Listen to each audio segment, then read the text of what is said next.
बच्चों, तो कैसे हो आप सभी। आशा करता हूँ बहुत ही अच्छे होंगे और जहाँ भी होंगे अच्छे से अध्ययन कर रहे होंगे। बच्चों, प्रीवियस लेक्चर वीडियो में हम लोगों ने सीखा था यूनिट वेक्टर और आज इस लेक्चर वीडियो में हम लोग सीखेंगे कॉम्पोनेंट ऑफ वेक्टर्स। बच्चों, कॉम्पोनेंट का मतलब क्या होता है? कहीं पे भी वर्ड कॉम्पोनेंट है, इसका मतलब होता है प्यारे बच्चे इफेक्ट। इसका मतलब सिंपल सा होता है इफेक्ट। इसका मतलब होता है इफेक्ट। इफेक्ट का मतलब असर और प्रभाव। मीन्स मान लीजिए, मेरे कहने का तात्पर्य ये है कि मान लीजिए कि ये एक ब्लॉक है जो कुछ 10 kg मास का होगा, ठीक है, और एक आदमी है जो इसको इस डायरेक्शन में पुल कर रहा होगा एफ फोर्स से। कितने फोर्स से पुल कर रहा था? एफ फोर्स से पुल कर रहा था। एफ फोर्स की मैं वैल्यू दे देता हूँ कि सर वो 10 न्यूटन की होगी, वो इस डायरेक्शन में लग रही होगी, ठीक है। तो सर अगर ये इस डायरेक्शन में एफ फोर्स जो ये है हमारी है वो लग रही थी, तो आप इतना बताइए, हमें थोड़ा सा सोचिए बच्चे कि ये जो आपका जो 10 kg का जो ब्लॉक है वो क्या इस डायरेक्शन में मूव करेगा? नहीं सर, ये जो है वो इस डायरेक्शन में मूव करेगा। अगर मैं बोलूं ये एफ फोर्स जो है वह इस हॉरिजॉन्टल डायरेक्शन से 60 डिग्री का एंगल बनाता है, 60 डिग्री का एंगल बनाता है, ठीक है। आप इस ब्लॉक को 10 न्यूटन के फोर्स से इस डायरेक्शन में, सर्टेन डायरेक्शन में, इस डायरेक्शन में खींच रहे हैं, तो ऑब्वियस सी बात है कि ये ब्लॉक जो है वो इस डायरेक्शन में चलना स्टार्ट करेगा, इस डायरेक्शन में चलना स्टार्ट करेगा। तो अगर ये प्यारे बच्चे ये ब्लॉक अगर इस डायरेक्शन में चलना स्टार्ट करता है, तो जरा सोचिए कि फोर्स जो इस डायरेक्शन में लग रहा था वो तो बेकार हो गया। मीन्स उसका इफेक्ट इस डायरेक्शन में लग रहा है। हाँ, आप देखे होंगे शादी विवाहों में कि जनरेटर वाले बहुत ही जोर से जनरेटर खींचते हैं और बहुत ही धीरे धीरे जनरेटर जो होती है, जो आती है आपके शादी विवाह में, या फिर बहुत हैवी ट्रॉली हो आपके पास और आप उसको खींच रहे हैं, बहुत ही हल्का हल्का वो चलता है। मीन्स जो भी आप फोर्स लगाते हैं उसका जो इफेक्ट होता है आपके फोर्स से वो कम ही लगता है, वो ज़्यादा नहीं लग सकता है, वो कम ही लगता है, ऑलवेज कम लगता है। या तो हो सकता है कि बराबर लगे। अब वो बराबर कब लगेगा? जब ये फोर्स एकदम 0 डिग्री हो जाए, ठीक है, एकदम हॉरिजॉन्टल पे चलने लगे। और जैसे जैसे आप एंगल बढ़ाते चलिएगा, वो फोर्स ये जो फोर्स है उसकी जो इफेक्ट है इस डायरेक्शन में वो क्या होती चली जाएगी? कम होती चली जाएगी। ऑब्वियस सी बात है, कितनी होती जाएगी? कम होती चली जाएगी। तो अगर ये प्यारे बच्चे ये फोर्स आपका एफ वेक्टर इस डायरेक्शन में लग रहा था, जरा सोचो, अगर एफ फोर्स इस वेक्टर इस डायरेक्शन में लग रहा था तो उसका इस डायरेक्शन में कितना फोर्स लगेगा? तो हमेशा आप एक बात बता देते हैं कि आपको जो प्रैक्टिकल की चीजें हैं, क्योंकि हम ये प्रैक्टिकल कर रहे हैं और हम इसको क्या करेंगे? थ्योरी से मैच कराएंगे, ठीक है। तो प्रैक्टिकली यह देखा गया कि जब कभी भी अगर मैं 10 न्यूटन के फोर्स से अगर मैं इस डायरेक्शन में फोर्स लगाता हूं और ये ब्लॉक इस डायरेक्शन में चलता है, तो ये जो है ब्लॉक वो हमेशा 5 न्यूटन के फोर्स से चलता है। तो ये सोचा गया कि हमेशा ऐसा ही क्यों हो रहा है? ऐसा इसलिए हो रहा है मैथमेटिकली, इसलिए उसको देखा गया। मैथमेटिकली कैसे किया गया, जरा समझिएगा कि अगर मान लीजिए कि एफ फोर्स अगर हमारा 10 न्यूटन का था और इस डायरेक्शन में लग रहा था और ये जो है 5 न्यूटन की इस फोर्स से इस डायरेक्शन में चलना स्टार्ट किया, तो कौन सा ऐसा चीज होगा जिससे ये, कौन सा ऐसा मैथमेटिकल टूल होगा जो इस दोनों को क्या कर दे? बराबर कर दे। तो सर अगर मैं बोलूं कि एफ अगर हमारे फोर्स लग रही है, तो जो मैथमेटिकली यह देखा गया कि एफ फोर्स का जो कंपोनेंट है, जो इफेक्ट है इस डायरेक्शन में, वो लगा एफ कॉस थीटा के बराबर। जो भी आपका एफ की थीटा की वैल्यू हो, मीन्स अगर मैं एफ की वैल्यू अगर 10 रखूं और कॉस 60 की वैल्यू आपको पता होगा 1/2 है, इसको कट कीजिएगा तो वैल्यू आएगी 5 न्यूटन, और ये वैल्यू हमेशा क्या है? राइट है। कोई दिक्कत है? तो ये 5 न्यूटन क्या आया? ये 5 न्यूटन सर ये एफ फोर्स का हमारा क्या आया? कंपोनेंट आया अलोंग दिस डायरेक्शन। तो दिस इज द कंपोनेंट। अगर प्यारे बच्चे मैं बात करूं, देखिए आपके लिए मैंने 3 पेन कहीं से जुगाड़ किया और आप लोग को मैं बताने के लिए 3 पेन लाया हूं। बड़ा ही अच्छा पेन है। मान लीजिए कि इस तरह से हमारे पास, मैं 2 ही पेन के साथ अभी यूटिलाइज करता हूं। मान लीजिए कि ये हमारी ए वेक्टर है और ये इसके साथ एंगल थीटा बनाता है। तो अगर ये वेक्टर इस के साथ एंगल थीटा बनाता है, ये वाले वेक्टर के साथ, तो इसका कंपोनेंट इसके अलोंग कितना होगा? मान लेते हैं ये ए वेक्टर है, तो इसका कंपोनेंट इसके अलोंग होगा ए कॉस थीटा। ऑलवेज ये याद रख लीजिए, कंपोनेंट ऑलवेज कितना होता है प्यारे बच्चे? ए कॉस थीटा, और कुछ नहीं होता है। याद रखेंगे कितना होता है? ए कॉस थीटा। अगर ये ए वेक्टर है, अगर ये एंगल थीटा बनाता है, तो इसके अलोंग इसका कंपोनेंट कितना होगा? ए कॉस थीटा। मीन्स ब्लू, ये पिंक येलो वाले पेन के डायरेक्शन में कितना होगा? ए कॉस थीटा। ठीक है। अगर मैं इसको यहाँ पे कर दूँ, अगर मैं इसको यहाँ पे करूँ, अभी भी एंगल कितना बनाता है थीटा, तो इसका कॉम्पोनेंट इसके अलोंग कितना होगा ए कॉस थीटा। थोड़ा नीचे कर दूँ, एंगल अभी भी सेम रखा है मैंने, तो अभी भी कितना होगा ए कॉस थीटा।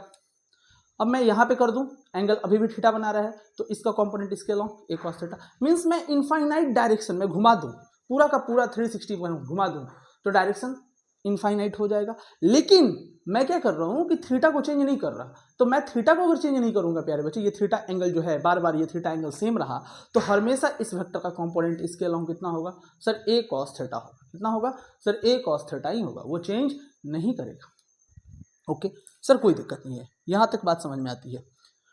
तो ये बात हम स्टार में लिख के समझेंगे कि मान लीजिए कि अगर हमारे पास ये बी वेक्टर का डायरेक्शन है और ये हमारे पास ए वेक्टर है, ये हमारे पास मान लेते हैं कि चाहे ये मान लेते हैं कि बी वेक्टर है, और ये मान लेते हैं हमारा ये सी वेक्टर है, और ये मान लेते हैं ए वेक्टर है, और बी वेक्टर जो एंगल थीटा बनाया है ए वेक्टर के साथ, बी वेक्टर मान लेते हैं सेम एंगल थीटा बनाया है सी वेक्टर के साथ, तो वेक्टर बी का कंपोनेंट वेक्टर ए के अलोंग कितना हो जाएगा प्यारे बच्चे, तो हम बोलेंगे सर बी कॉस थीटा।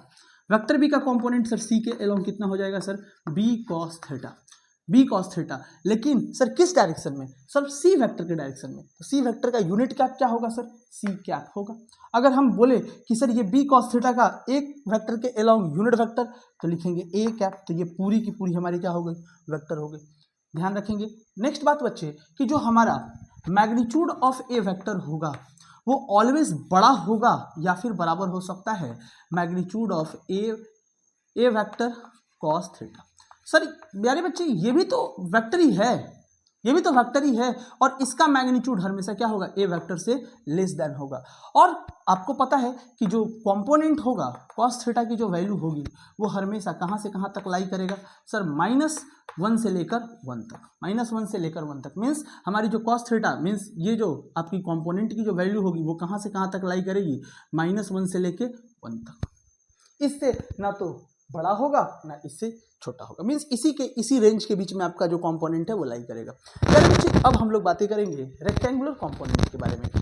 तो रेक्टेंगुलर कंपोनेंट क्या होता है जरा समझिएगा। रेक्टेंगुलर कंपोनेंट, रेक्टेंगुलर कंपोनेंट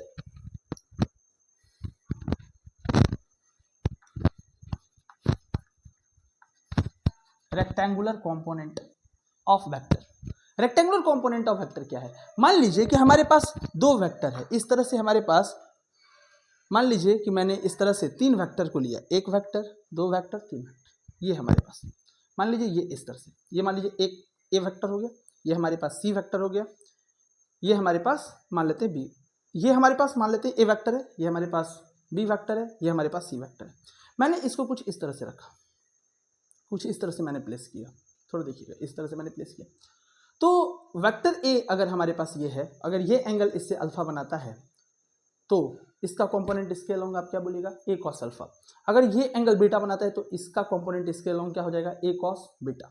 और मैंने देखा कि ये दोनों जो कंपोनेंट्स हमारे आए वो एक दूसरे के क्या है परपेंडिकुलर है। तो अगर हमारे पास दोनों वेक्टर, अगर दोनों रेक्टेंगुलर कंपोनेंट हमारे परपेंडिकुलर आ गए, तुरंत हम कहेंगे कि ये दोनों क्या कहलाएंगे रेक्टेंगुलर कंपोनेंट ऑफ वेक्टर कहलाएंगे। फिर से बता दो, ये हमारे पास ए वेक्टर है, ये इसके साथ एंगल अल्फा बनाया, इसके साथ ये एंगल बीटा बनाया, मैंने इसको हटाया, मैंने देखा कि ये दोनों एक दूसरे के क्या है म्यूचुअली परपेंडिकुलर है। तो अगर ये दोनों म्यूचुअली परपेंडिकुलर है तो ये दोनों क्या कहलाएंगे रेक्टेंगुलर कंपोनेंट ऑफ वेक्टर कहलाएंगे। सिंपल बात।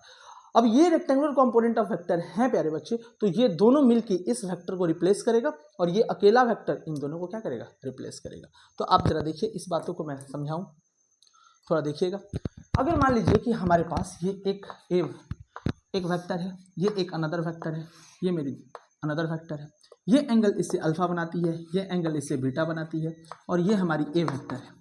तो ए वेक्टर का ये मान लेते हैं बी वेक्टर, ये हमारी सी वेक्टर। तो ए वेक्टर का कंपोनेंट बी वेक्टर के अलोंग हमारा हो जाएगा ए कॉस अल्फा बी कैप, ठीक है। और ए वेक्टर का कंपोनेंट सी वेक्टर के अलोंग क्या हो जाएगा सर ए कॉस बीटा सी कैप। तो सर ये जो, और मैंने देखा कि इन दोनों के बीच में मीन्स अल्फा प्लस बीटा की जो मैंने वैल्यू देखी वो 90 डिग्री मैंने देखी।